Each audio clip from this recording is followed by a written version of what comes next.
Hi, I just want to show you now how to, with Athena for podiatry, how to document some x-rays. Okay, so this is a patient, he was seen for some pretty severe issues. I did start the x-ray template.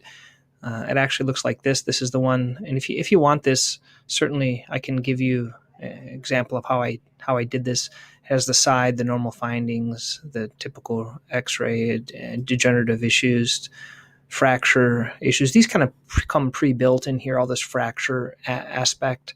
All these others, basically the things that we added. First IM angle, joint space loss, elevatus, arthritic changes, bone cyst, all these things that you see on here, and you can read those. Um, what I want to show you now is the X-ray that we read. So here's the X-ray. I hid the patient information. So bipartite tibial sesamoid, kind of some hammer toes, calcaneal inclination angles decreased, mid column collapsing, arthritic changes in this foot. So you can see the foot.